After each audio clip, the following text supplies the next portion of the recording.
Ayaan and Mahin. কোনো কাজই ছোট নয়, আর এমনিতেও নিজের কাজ নিজে করার শান্তি আলাদা। কারণ একদম নিজের মন মতো করে করা যায়, সেটা যেমনই হোক না কেন, তাই না? সুপ্রিয় দর্শক, আসসালামু আলাইকুম। আশা করি সবাই খুব ভালো আছেন।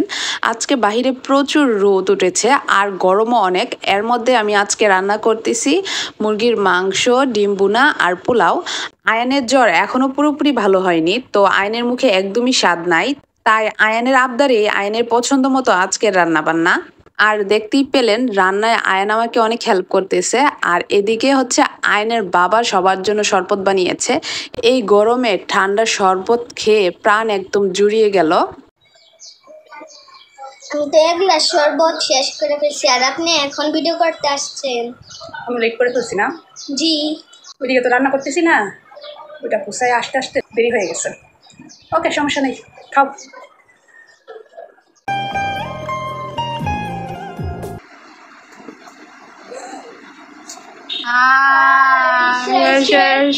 মাইনের স্টাইল শেষ।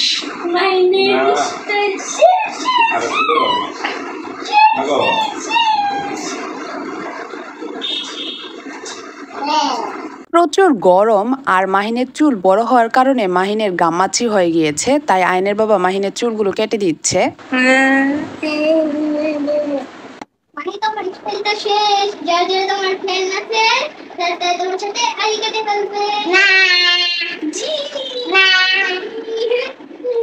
ওইদিকে আয়নের বাবা মাহিনের চুল কাটতেছে, আর এদিকে হচ্ছে আমি রান্নাবান্নাটা শেষ করে নিচ্ছি।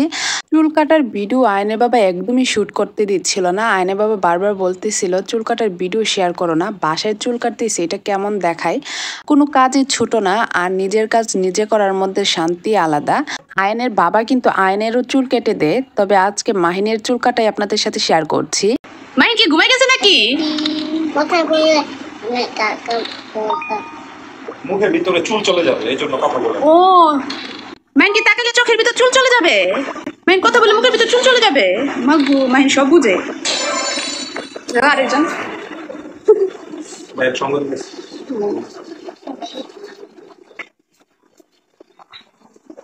রে, সারা গড়ানোর পুকুরে গেছে।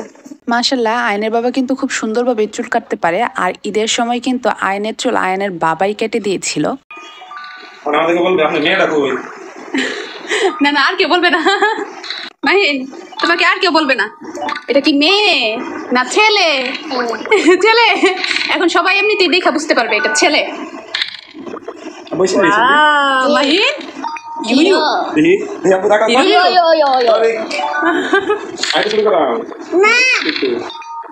না, এটি একটু বড় থাকুক, সাইডের গুলো আর একটু ছোট করে দাও। ওয়াও, মাহিনকে অনেক সুন্দর লাগতেছে। তা মুখ বন্ধ করে রাখো, চুল চলে যাবে। মাহিনকে নিয়ে আয়নের স্কুলে কিংবা যেখানেই যাই না কেন, সেখানে একজন না একজন জিজ্ঞেস করেই মাহিন ছেলে নাকি মেয়ে। মাহিন ঘুমাই গেছে, শেষ। সত্যি সত্যি ঘুমাই গেছে এখন মাহিন।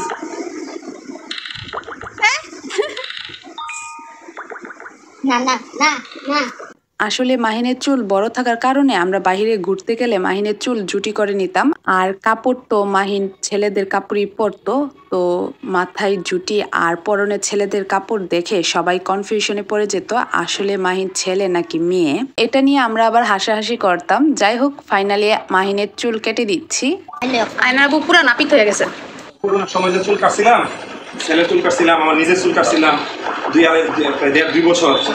ওই সময় তো আর সেলুন হওয়া যায় না, কোনো কিছু করি নাই, সেলুন নিজেই কাটছিলাম। তো দেখো 2 বছর আগের 3 বছর আগের যে চুল কাটার যে অভিজ্ঞতা, সেই অভিজ্ঞতা মনে আসেনি। দেখো তুমি সুন্দর হয়েছি না? দেখো তো। হ্যাঁ, সুন্দর হয়েছে। যা শিখি তা ভুলি না, বুঝছো? একবার শিখা হয়ে গেলে এটা সহজে ভোলা সম্ভব। করোনার সময় তো বাসা থেকে বের হওয়া একদম নিষেধ ছিল, তো আয়নের বাবা তখনই চুল কাটা শিখেছিল। সেই অভিজ্ঞতাই এখন আয়নের বাবা কাজে লাগাচ্ছে। অবশ্য এখন আরো ফিনিশিং দেওয়া বাকি আছে না? ফিনিশিং দেওয়ার পরই ফাইনাল মাহিনের লুকটা দেখাবো। ওকে মাহিন, তোমার আব্বু তোমার চুল কেমন কেটে দিছে আর তোমাকে কেমন লাগতেছে? মাহিন কেমন হয়েছে আব্বা? আগে মাহিন বলবে আমার চুল বুদ্ধায়, আমি আর জুটি করতে পারি না। দাও।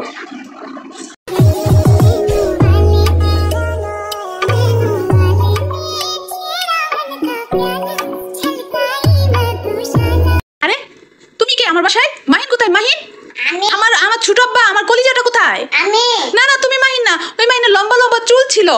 তুমি কে? আমার বাসায় তুমি কি করো? কে তুমি? তুমি কে? না না না, মাহিনের লম্বা লম্বা চুল ছিল, তোমার চুল ছোট ছোট। মাহিনের লম্বা লম্বা চুল ছিল। তুমি বের হও, আমার বাসা থেকে বের হও। আমার ছোট আব্বা, আমার কলিজা কোথায়? না না না, তুমি মাহিন না, তুমি বের হও। মাহিনের লম্বা লম্বা চুল ছিল। তুমি কে? আমি মাইন। ও আচ্ছা, তাহলে তুমি মাহি। জি। ওমা গো, তুমি আমার ছোট্ট কলিজা, আমার ছোট আব্বা।